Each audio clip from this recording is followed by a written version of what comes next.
بسم اللہ الرحمن الرحیم۔ سورہ بقرہ کی جو آیت نمبر ہے نا 23 اور 24، ان دو آیتوں میں اللہ سبحانہ و تعالیٰ نے نا قرآن کریم کے اعجاز کو بیان فرمایا ہے، اور قرآن کریم کے اعجاز کو بیان کر کے نا پیارے آقا محمد کریم صلی اللہ علیہ وسلم کی نبوت اور رسالت کو ثابت کیا ہے۔ پروردگار فرماتے ہیں وَإِن كُنتُمْ فِي رَيْبٍ مِّمَّا نَزَّلْنَا عَلَىٰ عَبْدِنَا، اور اگر تمہیں شک ہو، ریب ہو، شک اور ریب کا میں نے فرق واضح کر دیا تھا، یعنی رائی کے دانے کے برابر بھی شک ہونا اس کو ریب کہتے ہیں، اور جو ہو ہی شک اس کو پھر شک ہی کہتے ہیں۔ فرمایا کہ قرآن کریم کے منزل من اللہ ہونے میں، اللہ رب العالمین کی طرف سے اتارے ہوئے ہونے میں تمہیں اگر رائی کے دانے کے برابر بھی شک ہو، کس پر؟ علی عبدنا، ہمارے بندے پر۔ تو اللہ نے یہاں پر ہمارا بندہ کس کو کہا؟ پیارے آقا محمد کریم صلی اللہ علیہ وسلم کو۔ اللہ کے پیارے پیغمبر علیہ السلام کی جو سب سے بڑی صفت ہے نا وہ ہے عبدیت۔ اللہ رب العالمین کے پیارے حبیب نے فرمایا انا اول العابدین، کہ میں سب سے پہلا عابد ہوں، میں سب سے پہلا اللہ رب العالمین کا عبادت کرنے والا ہوں، یعنی بندگی کا اقرار کیا حضور علیہ السلام نے۔ اب دیکھیں ہم جو کلمہ پڑھتے ہیں وَأَشْهَدُ أَنَّ مُحَمَّدًا عَبْدُهُ وَرَسُولُهُ، رسالت بعد میں، بندگی پہلے۔ تو اسی طرح ہم جو ہے نا سب سے پہلے اللہ کے بندے ہیں، نہیں سمجھے؟ یعنی اگر ہم کہنا جی ہمیں اللہ پاک کے ہم محبوب بھی ہیں، اللہ رب العالمین کے ہم مقرب بھی ہیں، مقرب ہونا بعد میں، محبوب ہونا بعد میں، خیر امہ، اللہ نے کہا نا کہ یہ امت جو ہے خیر امہ ہے، ہم خیر امہ بعد میں ہیں، سب سے پہلے کیا ہے؟ اللہ کے بندے، سب سے پہلے اللہ رب العالمین کی بندگی ہے۔ تو اس لیے یہ لفظ اتنا اپنے اندر یوز کیا کرو کہ آپ کو بھی سواد آنا شروع ہو جائے، مزہ آنا شروع ہو جائے۔ لکھا ہوتا ہے بندہ خدا محمد ہارون، یعنی اللہ کا بندہ۔ ایک ہے آپ لکھیں کہ جناب والا مفتی ہارون صاحب، آپ لکھیں مفتی مدثر صاحب، آپ لکھیں مفتی اسماعیل صاحب، مفتی شاہ زیب صاحب، مفتی فلاں فلاں۔ تو یہ سارے کے ساری چیزیں بعد میں ہونی چاہیے۔ سب سے پہلی چیز کیا ہے؟ بندہ خدا، اللہ کا بندہ۔ اللہ رب العالمین کو یہ چیز بڑی پسند ہے کہ جب انسان کہتا ہے کہ میرے مولا میں تیرا بندہ ہوں، ٹھیک ہے۔ اللہ پاک فرماتے ہیں کہ اے لوگو، قرآن کریم کے منزل من اللہ ہونے میں ہمارے جو پیارے بندے یعنی محمد مصطفیٰ صلی اللہ علیہ وسلم ہیں، اس پر جو ہم نے قرآن کو نازل کیا ہے، اگر اس بات میں تمہیں ہلکا بھی شک ہے تو آگے اللہ کا چیلنج سنو، فَأْتُوا، لے آؤ بِسُورَةٍ، ایک چھوٹی سی صورت، مِن مِثْلِهِ، اس قرآن کی صورت کی مثل۔ یہ اللہ کا چیلنج ہے۔ یاد رکھیے گا کہ لوگوں نے اعتراض کیا تھا کہ یہ محمد جو ہے اپنی طرف سے قرآن پاک بنا کر لے آتا ہے اور اس کو اللہ کی طرف منسوب کر دیتا ہے کہ یہ اللہ کا کلام ہے۔ تو سب سے پہلے اللہ پاک نے چیلنج یہ دیا تھا کہ تم جو ہے اس قرآن جیسا قرآن لے کر آؤ۔ جب وہ اس چیلنج کو جو ہے پورا نہ کر سکے نا، پھر اللہ نے کہا کہ 10 صورتیں لے آؤ۔ جب 10 صورتیں بھی نہ لا سکے تو پھر اللہ نے کہا ایک ہی صورت لے آؤ، مگر ہو کیسی؟ من مثلہ، اس قرآن کی مثل ہونی چاہیے۔ یہ بات سمجھنے والی ہے۔ اللہ نے یہ نہیں کہا فَأْتُوا بِسُورَةٍ، یہاں پر بات نہیں ختم کی کہ تم ایک صورت لے آؤ، وہ تو کوئی ٹیڑھی میڑھی الٹی سیدھی بنا کر لے آئیں، نہیں، اللہ نے ساتھ کیا لگائی ہے؟ من مثلہ، لانی ہے تو قرآن کی مثل لانی ہے، قرآن جیسی لے کر آنی ہے۔ ایک بندہ تھا، اس نے کوشش کی، کیا کوشش کی؟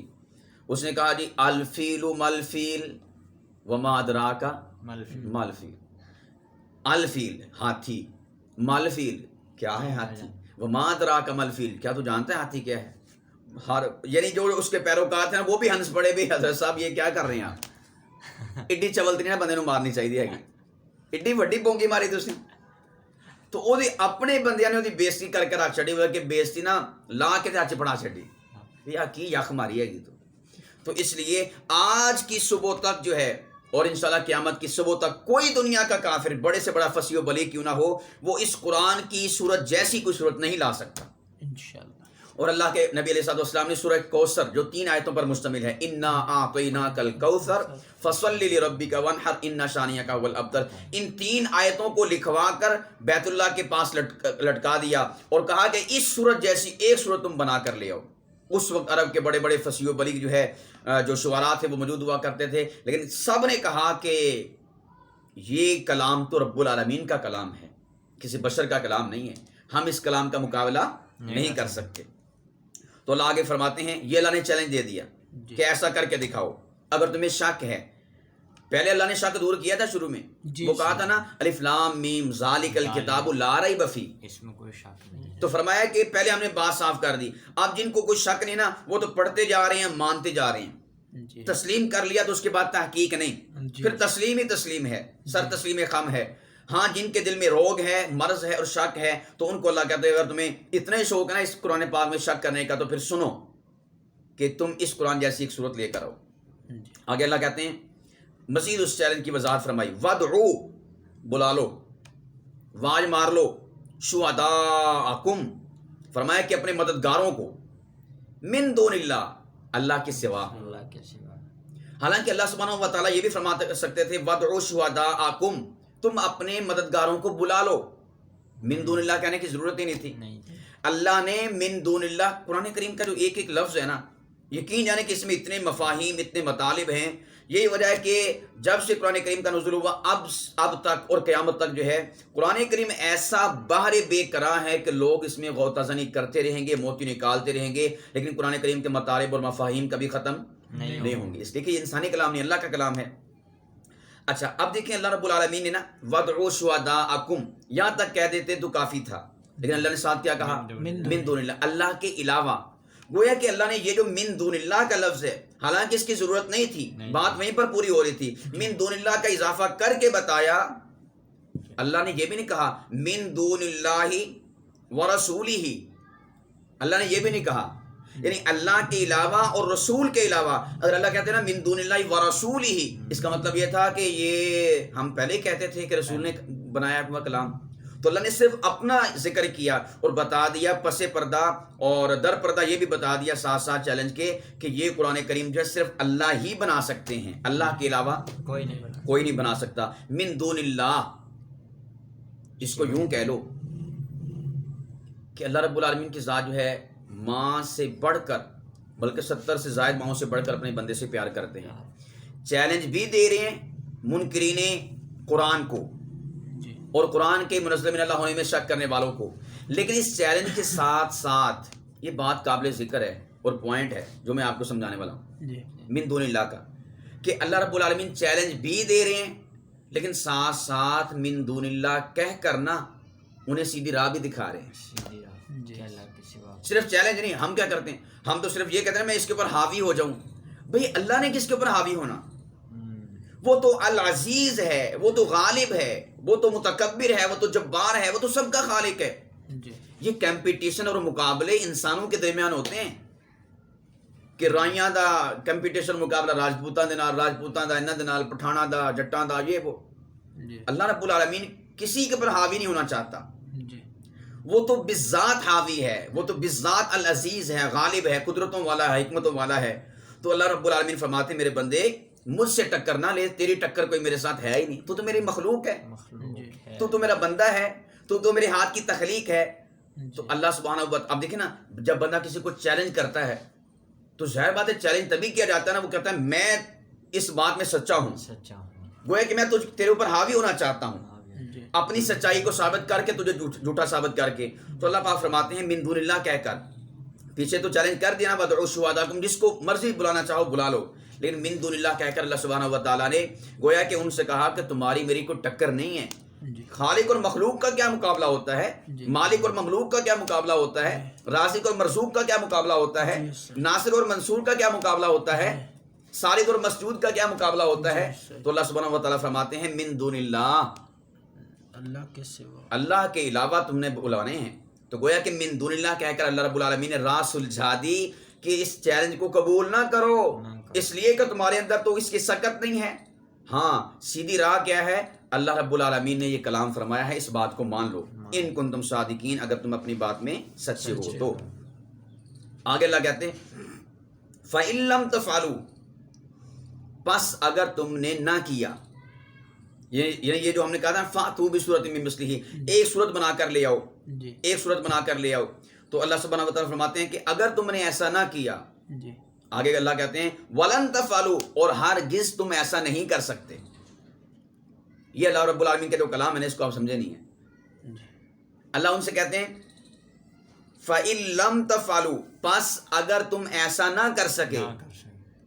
تو آگے جو اللہ نے کہا نا وَلَن تَفْعَلُوا، اور ہرگز تم ایسا نہیں کر سکو گے. حالانکہ اتنا کافی تھا. اللہ کہتے ہیں فَإِن لَمْ تَفْعَلُوا، پس اگر تم ایسا نہ کر سکے فَاتَّقُوا النَّارَ الَّتِي، تو بچاؤ پھر اپنے آپ کو آگ سے. آگ سے.